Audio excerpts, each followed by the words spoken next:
अगर क्या हो कि आपने लगातार 999 लड़कियों को प्रपोज किया और वो सभी की सभी आपको रिजेक्ट कर दें, ये तो हो गई आम बात। लेकिन आप दिल में पत्थर रख के एक लास्ट चांस नंबर की 1000 भी लड़की को जाके प्रपोज करते हैं, वो आपके प्रपोजल को एक्सेप्ट कर ले तो कैसा होगा? आपकी खुशी का तो ठिकाना ही नहीं रहेगा। लेकिन लेकिन लेकिन कहानी में ट्विस्ट तब आएगा जिन जिन लड़कियों ने आपको रिजेक्ट किया था वो सभी आपके प्यार में पड़ जाएं तो कैसा लगेगा।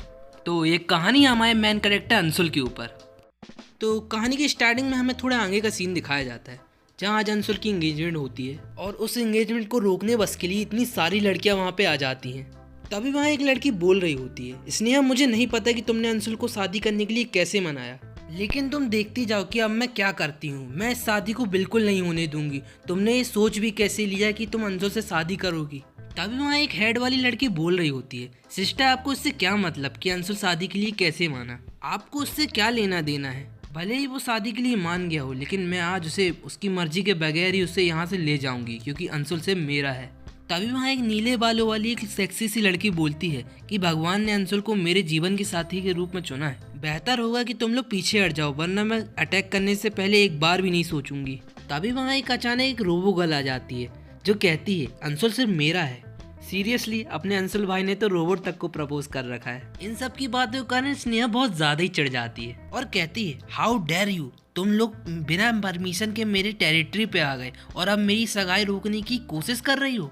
तुम लोग ना यहाँ बिना मतलब का तमाशा कर रहे हो। तुम सभी लोगों ने तो अंशुल को पहले ही रिजेक्ट कर दिया था, अब क्या हुआ? कहाँ गया तुम लोग का ईगो?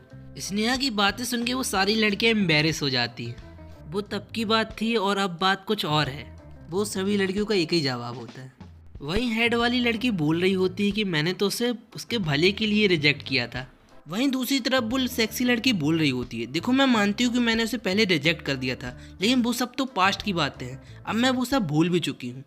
तभी रोबो गर्ल भी कहती हाँ वो तो पुरानी बातें थी, अब तो मेरा वर्जन भी अपडेट हो गया, अब मैं अंशुल से प्यार भी करती हूँ। इन सब की बातों के कारण स्नेहा बहुत ज्यादा ही गुस्सा हो जाती है। तभी वो दांत पीसते हुए कहती है तुम लोग को अंशुल से क्या लेना देना है? तुम लोग इतना समझ जाओ कि अंशुल से अब मेरी एंगेजमेंट हो चुकी है और इसलिए जितना हो सके अंशुल से दूर ही रहना। वहीं हमें दिखाया जाता है कि स्नेहा वो चारों लोगों के अलावा और लोगों से भी ये कह रही होती है, क्योंकि जितनी भी लड़कियों ने अंशुल को रिजेक्ट किया था भाई साहब वो सब के सब वहाँ पहुँच जाती हैं।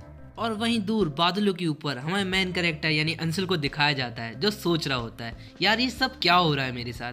तभी वहाँ एक पोर्टल खुलता है जिसमें से एक लड़की की एंट्री होती है जो अंशुल से कह रही होती है होस्ट आपके लिए कितनी शर्म की बात है, अगर स्नेहा ने आपको पहले रिजेक्ट कर दिया होता तो काफी आगे पहुंच गए होते आप और आप सिस्टम को भी छोड़ सकते थे, लेकिन अफसोस ऐसा हो नहीं पाया। तभी वो लड़की अंशुल के बहुत ज्यादा करीब आ जाती है जिससे अंशुल बहुत ज्यादा एम्बेरस हो जाता है और ब्लश करने लगता है और कहता है अरे ये तुम क्या कर रही हो? अभी वो लड़की कहती है मास्टर लगता है आज रात आपके लिए थोड़ा मुश्किल होने वाला है। तभी सीन शिफ्ट होता है और हमें 2 दिन पहले का समय दिखाया जाता है जहां अंशुल बेड में लेटा होता है और कहता है डैम इट, इस सिस्टम की बच्ची ने तो कल रात मेरी हालत ही खराब कर दी। तभी हमें अंशुल की स्टोरी के बारे में बताया जाता है कि कैसे वो 3 साल पहले एक ऑर्डिनरी पर्सन था जिसे कभी कोई भी भाव नहीं देता था, यहाँ तक कि लोग उसे नोटिस तक नहीं करते थे। लेकिन 3 साल बाद अचानक ही सब कुछ बदल गया और वो एक लूजर से विनर बन गया, यहाँ तक कि उसको नाम के साथ पैसा और पैसा के साथ साथ शोहरत तीनों मिल गई और साथ ही साथ उसे कई सुपर पावर्स मिली जिसे देखकर हर कोई शौक हो गया। और ये सब की शुरुआत तब से हुई जब ये लड़की अंशुल की लाइफ में आई और तब से उसकी पूरी लाइफ ही चेंज हो गई। तभी वो लड़की कहती है good morning host, confession failures reward system आपके सेवा में हाजिर है। अगर आपको कल रात को मजा नहीं आया तो आज आप फिर भी ट्राई कर सकते हैं। तभी हमें थोड़ा पास्ट का सीन दिखाया जाता है जहाँ अंशुल ने कई लड़कियों को प्रपोज किया था लेकिन सब ने उसे रिजेक्ट कर दिया था। किसी ने ये कह के रिजेक्ट किया था कि तुम तो बहुत ज्यादा ही गरीब हो, तो किसी ने ये कह के रिजेक्ट किया था मैं तुम्हें पसंद करूं इसके लिए तुम क्वालिफाइड ही नहीं हो। इसी कारण अंशुल को एक कन्फेशन फेलियर रिवॉर्ड सिस्टम मिला। जब भी कोई लड़की अंशुल को रिजेक्ट किया करती थी तब रिजेक्ट होने के कारण उसे पैसा, स्ट्रेंथ, सुपर पावर मिलने लगती थी और ये सब उस सिस्टम के कारण मिलता था। और वहीं अंशुल ये सब देख के बहुत ज्यादा ही शौक हो जाता है और कहता है ये तो बड़ा कमाल का सिस्टम है यार, मतलब जब भी मैं रिजेक्ट होऊंगा मुझे कोई ना कोई रिवॉर्ड मिलेगा ही। लेकिन अंशुल को जितना ही आसान दिख रहा था उतना है नहीं, क्योंकि जब जब वो रिजेक्ट होता था सिस्टम उसकी इज्जत लूट लेता था। बेचारा अंशुल, ये सब के कारण तो उसका दिमाग ही खराब होने लगता है। शुरू में तो उसको बहुत ज़्यादा ही मज़ा आता है, लेकिन वो हर दिन लगातार इन चीज़ों के कारण बहुत ज़्यादा ही परेशान हो जाता है और वो कहता है अब मुझे कुछ भी करके इस सिस्टम से छुटकारा तो पाना ही होगा, नहीं तो ऐसा ही चलता रहा तो मैं एक न एक दिन किसी लायक ही नहीं रहूँगा।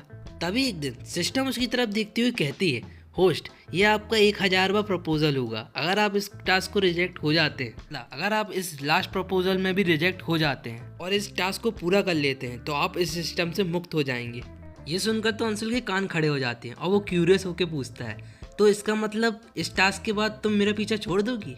तभी सिस्टम उसे 1000वीं लड़की का डिटेल देते हुए कहती है, हाँ होस्ट मैं जानती हूँ कि आप इस बार भी रिजेक्ट हो जाएंगे। ये सुनकर तो बिपिन भी सोच रहा होता है कि ये मेरी इंसल्ट कर रही है कि तारीफ। तभी सिस्टम उसे बताती है कि ये हम सिस्टम द्वारा बनाया गया एक रूल है जिसे मुझे फॉलो करना ही होगा। अगर आप इस टास्क को पूरा कर लेते हैं तो मुझे ना चाहते हुए भी यहाँ से जाना ही पड़ेगा। भाई भाई भाई एक बात बोलूँ तो अंशुल बहुत ज्यादा ही बुरा फंस गया है। मैं दावे के साथ कह सकता हूँ कि ये सिस्टम कोई ना कोई प्लान जरूर बना रही है, क्योंकि इतनी आसानी से वो अंशुल को थोड़ी ना जाने देगी।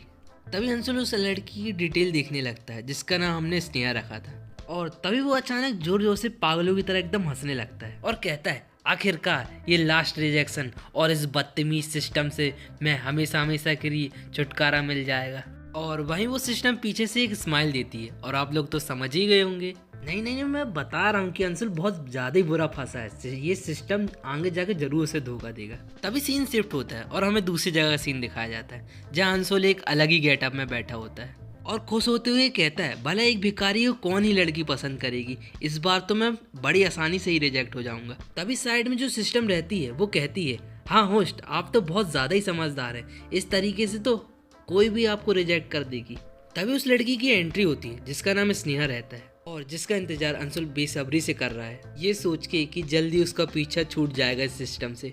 लेकिन जैसे स्नेहा वहां से जा ही रही होती है वैसे वो गौर करती है कि उसका पैर कोई पकड़ा हुआ है और वो थोड़ा कंफ्यूज हो जाती है। वहीं अंशुल उसके पैरों को पकड़ के रोते हुए कह रहा होता है, स्नेहा मैं तुम्हें बहुत ही पसंद करता हूँ, तुम्हारे लिए मैं कोई भी सेक्रीफाइस कर सकता हूँ, प्लीज मेरे साथ डेट में चलो, अगर तुम बोलोगी तो मैं तुमसे शादी भी करने के लिए तैयार हूँ। और ये सब बातों से अनजान स्नेहा को ये रियलाइज होता है कि ये पर्सन उसको टच कर पा रहा है, क्योंकि उसको बचपन से ही कर्ज था कि कोई भी लड़का उसको छू नहीं सकता है। स्नेहा जब अंशुल को गौर करती है तब वो शॉक हो जाती है, क्योंकि उसके अंदर से बहुत ट्रू एनर्जी महसूस होती है उसको। वो सोच रही होती है क्या ये सच में मेरी कर्ज को तोड़ पाएगा। और वहीं वो इन सब बातों से अनजान अंशुल उसके पैर को छोड़ने का नाम ही नहीं लेता। और वहीं दूसरी तरफ वो लड़की अपने ख्यालों में ही खो जाती है और ब्लश करने लगती है और कहती है, लाइफ में पहली बार कोई लड़का मुझे टच कर पाया है, क्या सच में? मेरे लिए तो ये बहुत कमाल का मौका है और मैं इसे जाने नहीं दूंगी। दोस्तों मैं आपको बता दूं कि स्नेहा को बचपन से ही कर्स ऑफ लव है, कारण कोई भी लड़का उसे टच नहीं कर सकता है। अगर कोई गलती से भी उसे टच कर लिया तो उसे बहुत ज्यादा ही पेन होने लगता है। इन सब बातों से अनजान हमारा अंशुल अभी भी उसके पैरों को पकड़ा था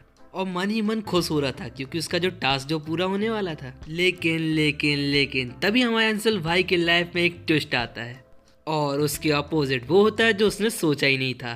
तभी अचानक स्नेहा अंशुल को डेट में चलने के लिए हाँ कह देती है, यहाँ तक कि वो अंशुल को शादी करने के लिए भी हाँ कर देती है। ये सुनकर तो अंशुल बहुत ज्यादा ही शौक हो जाता है और उसे लगता है कि उसके पैरों के नीचे से किसी ने जमीन ही खींच ली है और वो घबराते हुए कहता है, क्या?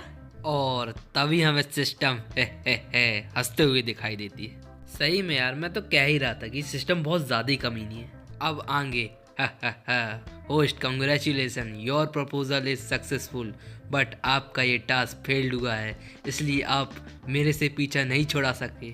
और वहीं ये सब सुनकर अंशुल बहुत ज़्यादा ही घबरा जाता है और सोचता है, डैम इट ये क्या हुआ। और तभी सीन शिफ्ट होता है और हमें प्रेजेंट का सीन दिखाया जाता है जहाँ अंशुल और वही कमीनी सिस्टम बादलों में होते हैं। तो सिस्टम अंशुल को देखते हुए पूछती है, होस्ट क्या आपने प्रिटेंड करना बंद कर दिया है क्या, कि जो लड़कियां आपको कुछ टाइम पहले देखती तक नहीं थी वो सबकी सब आपके ऐसे पीछे पड़ गई जैसे कोई चिंगम हो और आपको इनसे कोई फर्क ही नहीं पड़ रहा, या तो आप इनसे डील करने के लिए कोई ना कोई प्लान सोच रहे हैं। तभी अंशुल एक गहरी सांस लेता है और बोलता है, अब मुझे इन सब चीज़ों से फर्क नहीं पड़ता, और अंगड़ाई लेते हुए कहता है, अब मैं सोने जा रहा हूँ क्योंकि मैं इन सब चीज़ों से बहुत ज़्यादा ही थक गया हूँ। वहीं ये सब देख के सिस्टम भी कहती है, लगता है कि अब होस्ट को ये सबसे कोई फर्क ही नहीं पड़ता, भले ही वो सबसे बचते हुए यहाँ बादलों के ऊपर क्यों ना आ जाते हो, क्योंकि नॉर्मल पीपल उनसे बात करना तो दूर यहाँ आ भी नहीं सकते। लगता है कि मेरे को अपने नेक्स्ट प्लान को आगे बढ़ाना पड़ेगा। नहीं मैं यार ये मैं बता रहा हूँ कि ये हरामी सिस्टम कुछ ना कुछ जरूर प्लान कर रही है। तभी सीन शिफ्ट होता है और अंशुल अपने घर में सावल ले रहा होता है और वहीं वो सोच रहा होता है, पता नहीं इस बार मेरा मिशन फेल्ड कैसे हो गया, आज तक कोई लड़की ने मेरे को एक नज़र देखा भी नहीं, बल्कि इस बार तो मैं भिखारी की गेटअप में गया था, लेकिन फिर भी उसने मेरा प्रपोजल एक्सेप्ट कर लिया। मुझे तो अब ऐसा लग रहा है या तो मेरी किस्मत खराब है या वो कमीनी सिस्टम ही ये कर रही है। मैंने तो सोचा था कि मैं जल्दी इससे पीछे छुड़ा लूंगा, लेकिन अब मुझे ऐसा लग रहा है कि मुझे इसका सामना करना ही पड़ेगा। वहीं हमें थोड़ा फ्लैशबैक दिखाया जाता है जहाँ ये सारा रहता है उस सिस्टम ही नहीं फैलाया रहता है। वो एक एक करके सभी लड़कियों को अंशुल के पीछे लगा देती है। वहीं दूसरी तरफ अंशुल सावल लेके बाहर आ जाता है और कहता है आज मेरा मूड कुछ ज्यादा ही खराब है, लगता है कि मुझे रिलैक्स होने के लिए बाहर ड्रिंक करने के लिए जाना चाहिए। वो जैसे ही अपने कमरे के अंदर जाता है तभी वहाँ वो हेड वाली गर्ल एकदम सेक्सी अंदाज में वहाँ लेटी होती है। वो हेड वाली गर्ल अंशुल को आंख मारते हुए कहती है हेलो हैंडसम, कैसे हो। ये देखकर तो अंशुल शॉक हो जाता है और कहता है तुम यहाँ क्या कर रही हो। लेकिन तभी ब्लैक शैडो उसकी तरफ बढ़ने लगती है, जिसे देखकर अंशुल को समझे भी नहीं आता। तभी वो देखता है कि ये ब्लैक शैडो सेक्सी गर्ल की होती है और वो कहता है ए छोड़ो मुझे, ये क्या कर रही हो। और वहीं वो सेक्सी गर्ल हेड वाली लड़की से बोल रही होती है तुमने क्या सोचा था कि तुम अंशुल को इतनी आसानी से सीड्यूस कर लोगी और हम तुम्हें देखते ही रहेंगे। लेकिन तभी हमें एक पीछे से आवाज़ सुनाई देती है और जब वो पीछे मुड़ के देखता है तो वो शॉक हो जाता है और घबराते हुए कहता है ये क्या भूत है क्या। और वहीं वो लड़की कह रही होती है अंशुल मैं आ गई हूँ। और वहीं दूसरी तरफ हमें अंशुल के घर के बाहर वो एल्फ गर्ल को दिखाया जाता है जो मन ही मन सोच रही होती है ओह तो अच्छा ये है अंशुल का घर। लेकिन तभी एक जोरदार धमाका होता है और वो एल्फ गर्ल की हालत तो देखने लायक रहती है, वो अलग ही सदमे में वहाँ खड़ी रहती है। वहीं हम दूसरी तरफ देखते हैं कि अंशुल के घर के तो परकच्चे ही उड़ जाते हैं और वहीं तीनों लड़कियां आपस में लड़ रही होती हैं। हेड वाली गर्ल रोबो गर्ल से कह रही होती तुम्हें क्या लगा था कि तुम इतनी आसानी से मुझे हरा दोगी। फिर रोबो गर्ल कहती तुम्हें क्या लगा था कि तुम मेरे अटैक से इतनी आसानी से बच जाओगी, तुम देखना तो अब तुम मेरी एक ही अटैक से अपने घुटनों में आ जाओगी। वहीं दूसरी तरफ इन दोनों की हरकतों के कारण तो अंशुल का दिमाग ही खराब होने लगता है और वो दांत पीसते हुए कहता है मेरे पूरे घर को बर्बाद कर दिया, इसका रिवेंज तो मैं बाद में लूंगा, लेकिन अभी मेरे को यहाँ से निकलना ही होगा।